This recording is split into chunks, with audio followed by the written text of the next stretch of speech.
Alors, bonsoir tout le monde, bienvenue dans le Web Journal de Radio-Québec, édition du 25 mai 2025.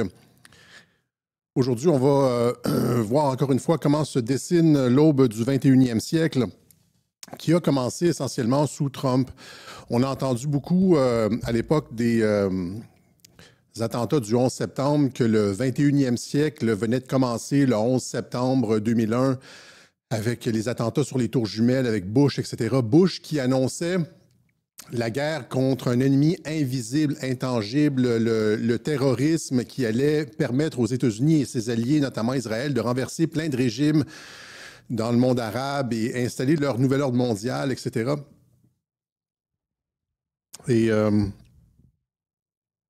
on nous annonçait, je m'excuse, on nous annonçait une ère de guerre. Une ère de guerre et par la suite, on nous a annoncé une ère de pandémie. Hein, de 2020 à 2030, c'était supposé être l'ère des pandémies. J'ai montré le clip de la responsable hollandaise de l'OMS qui disait ça. C'était le COVID-19, c'était juste le début, etc. Mais, donc, on nous annonçait, c'est ça, un 21e siècle absolument catastrophique. Et il y avait Hollywood qui surenchérissait avec les films, l'Armageddon, etc., des films de contagion, de virus, d'astéroïdes, de tout ça. C'était la fin du monde, le 2020-2012, les vagues gigantesques, les tsunamis qui engloutissaient des villes, les trucs de froid et tout ça. C'était ça un peu l'ère du temps du début du 21e siècle. Et c'est ça. Mais finalement, cette annonce que le 21e siècle avait commencé avec George Bush était absolument fausse. C'était la continuité du 20e siècle et le 21e siècle a réellement commencé avec Donald Trump. Et là, je vous fais écouter un clip d'Éric Zemmour qui résume très bien la situation. Je ne sais pas si vous avez entendu Éric Zemmour sur Trump et le 21e siècle.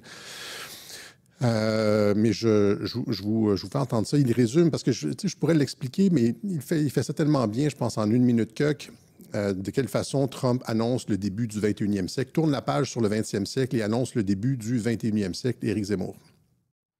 Qu'est-ce qu'il fait? Il faut bien comprendre l'ampleur de ce qui est en train d'être fait. En vérité, Donald Trump met un terme à 30 ans ou 40 ans de mondialisation.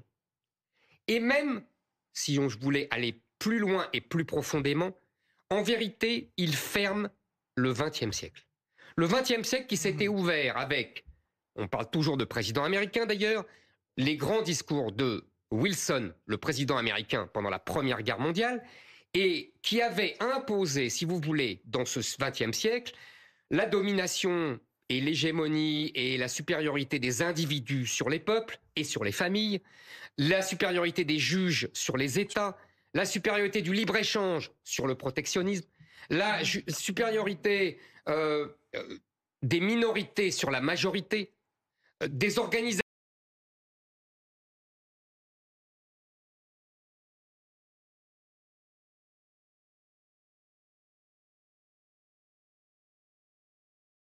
internationales sur les gouvernements, etc., etc. Ce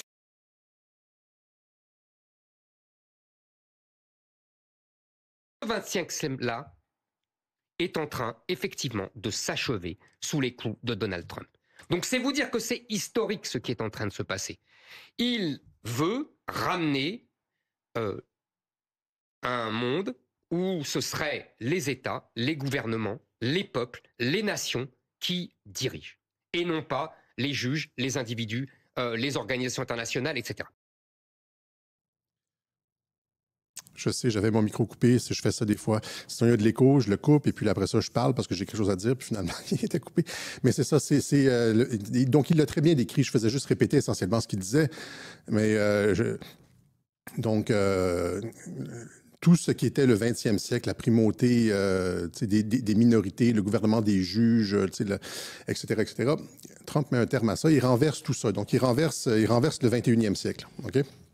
Il renverse, là je suis distrait à cause des commentaires qui me disent mon micro, mais réécouter le clip de Zemmour, de toute façon je le mettrai sur Telegram, il résume très bien ce qu'a été le 20e siècle et ce que Trump est en train de faire, c'est de renverser exactement cette tendance-là. Et cette tendance-là, la tendance du 20e siècle, c'était une tendance au pourrissement politique, au pourrissement social, qui menait partout dans le monde à l'affaiblissement des États et une sortie de la démocratie. Quand ce sont les juges, quand ce sont les minorités et les juges qui décident de tout, les populations peuvent élire qui elles veulent. Et les politiciens ne les représentent jamais. Vous savez, on a cette impression-là que, moi je le dis depuis 2017, que les politiciens ne nous représentent plus. Hein, ils sont censés représenter le peuple. Or, ils représentent des élites mondialistes, des think tanks, le Forum économique mondial, les trucs verts, l'ONU, etc. Puis ils viennent nous imposer. Donc, il y a cette perte de démocratie-là. Ça, c'était comme ça un peu le 20e siècle. Et ça a été ça le 20e siècle. Depuis la fin de la Deuxième Guerre mondiale, surtout, l'avènement, la montée en force des régimes internationaux, de tout cet internationalisme-là. Et Trump met un terme à ça. Et ce que je voulais dire, c'est ça, c'est que ce 20e siècle-là menait à un affaiblissement du pouvoir de l'État et de la démocratie elle-même, c'est-à-dire, c'est une démocratie à la Cohn-Bendit, là, genre la dictature des minorités, c'est pas ça, mais la démocratie au sens où chaque citoyen a un vote et peut décider d'avoir les représentants qu'il choisit et de se voir représenté par son vote. Et donc, cet affaiblissement-là, j'ai été perdu à cause de ce truc-là de son. J'ai perdu mon envol, mais c'est pas si pire. Mène à un affaiblissement de l'État. Le 20e siècle, c'est ce que je veux dire, mon propos, c'est que le 20e siècle, avec toutes les tendances qui ont été énumérées par Zemmour, menait à un affaiblissement de l'État et à une sortie de la démocratie, si on comprend bien la démocratie. On l'a tous senti.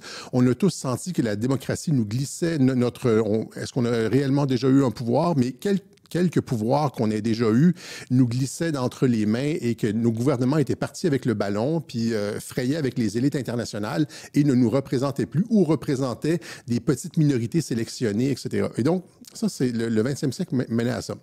Il menait à une sortie, un affaiblissement, un effondrement de l'État et de la démocratie. Trump renverse tout ça, malgré ce que les médias disent. Les médias disent qu'il est une menace à la démocratie, etc. Au contraire, il renverse. Il est une menace à une certaine idée de la démocratie, très technocratique, mais il renverse tout ça et ça va plus loin que ça. C'est-à-dire que Donald Trump en relations internationales, il y a un livre important, je pense que je l'ai déjà mentionné une fois, qui s'appelle « Naissance et déclin des grandes puissances ». Et l'auteur de ce livre-là, c'est une lecture obligatoire en relations internationales.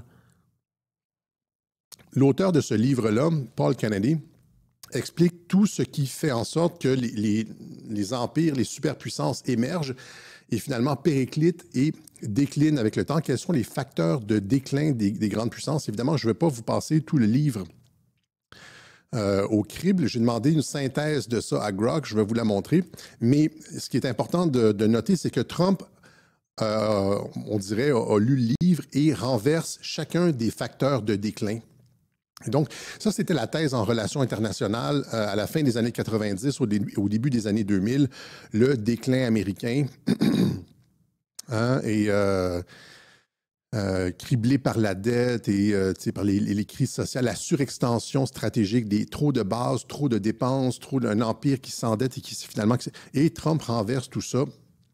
Je vous montre donc la thèse de Paul Kennedy pour comprendre un peu où est-ce qu'on s'en va. Donc, c'est ça ici, c'est Paul Kennedy, Rise and Fall of Great Powers, en français, le naissance et déclin des grandes puissances. C'est une des 3 lectures recommandées en relations internationales. L'autre, c'est Soft Power de Joseph Nye, j'en ai déjà parlé. Et puis l'autre, c'est Le clash des civilisations de Samuel P. Huntington. C'est 3 piliers des relations internationales. En tout cas, à mon époque, c'était ça, dans les années 90, début des années 2000.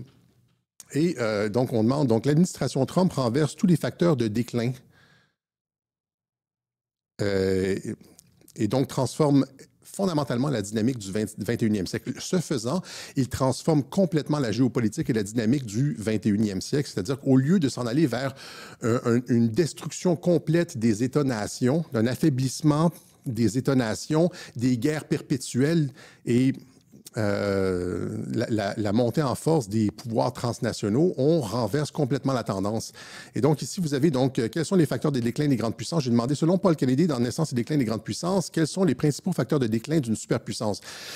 Croc me répond, surcharge économique due aux engagements militaires, maintenir un empire ou une influence mondiale demande des ressources énormes. Trump renverse ça, ferme les bases comme en Afghanistan, ramène les troupes, même chose en Irak, ferme les bases, ramène les troupes. Déséquilibre d'une ressource entre ressources et ambition. Donc, déclin économique relatif, le déclin économique d'une superpuissance par rapport à d'autres nations émergentes est un facteur clé. Donc, déclin économique, encore une fois, Trump renverse ça en coupant les dépenses. C'est ce que j'ai expliqué depuis le début, c'est ce qu'il fait, là. Il coupe les dépenses, il réduit la taille de l'État, il coupe les impôts. Il réduit les impôts, etc. Il sollicite des trillions et des trillions d'investissements aux États-Unis. Donc, il renverse le déclin économique relatif. Surengagement dans les conflits prolongés, des guerres coûteuses et prolongées financièrement, humainement, affaiblissent les superpuissances. Kennedy cite l'exemple de l'Espagne au XVIIe siècle, la Grande-Bretagne au XXe siècle, épuisés par des conflits incessants. Finalement, ils perdent leur ascendant, drainés de ressources humaines et de ressources financières.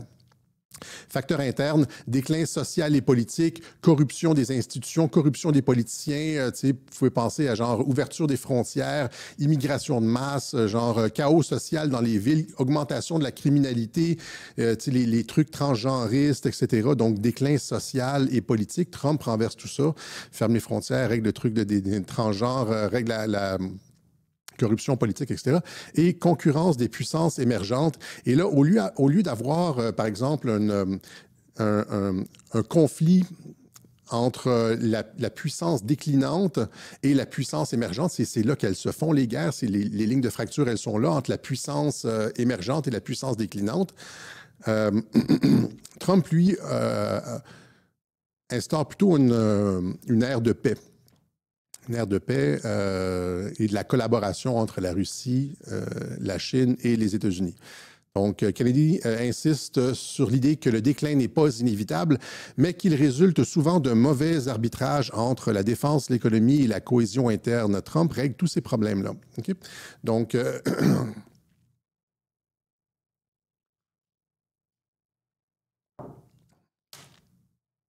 c'est gelé. Immédiatement, à partir du moment où je suis rentré en ondes, j'ai comme les yeux qui commencent à faire mal. C'est la lumière. Il faut que je trouve un autre éclairage que les spots directement dans mes yeux. Mais c'est ça. Donc, quel 21e siècle on avait la possibilité entre Bush avec une guerre sans fin des Bush ou ce que j'ai appelé la Pax Trumpana et le fait que Trump veuille régler les problèmes structurels des États-Unis et éviter le déclin, ça va finalement bénéficier au reste de la planète parce que ce qui était un facteur de déclin pour les États-Unis était aussi un facteur de déclin pour les autres pays. Donc, il remet de la frontière, il remet du nationalisme, insiste sur la démocratie, etc. Et exerce un leadership dans ces domaines-là. Okay? Il dit aussi, et rappelez-vous donc dans cette approche d'éviter le déclin, toutes les coupures à la CIA et dans le USAID. Et là, dans un discours récent, il annonce la transformation du rôle des forces armées américaines. Il dit essentiellement que les forces armées américaines ne seront plus un outil de changement de régime. Ça va avec les coupures dans la CIA et la fin du USAID, mais là, il le dit au sujet de l'armée dans un discours à West Point, l'Académie militaire américaine. Il dit le rôle des forces armées américaines, ce n'est pas de faire la promotion du transgenrisme, ni de dire aux autres pays comment exercer leur souveraineté, dire comment vivre. C'est ce qui a été dit dans son discours, je pense que c'était à Riyad, devant Mohamed Ben Salman. Il a dit, genre, on n'essaiera plus de vous dire comment vivre le monde arabe. Vous êtes capable de renouveau par vous-même, vous êtes capable d'innovation par vous-même. Fini les politiques de changement de régime. Et là, il le répète à la maison dans un discours sur la transformation du rôle des forces armées américaines. Je vous fais écouter ça. The job of the U.S. Armed Forces is not to host drag shows, to transform foreign cultures, but to spread democracy to everybody around the world at the point of a gun.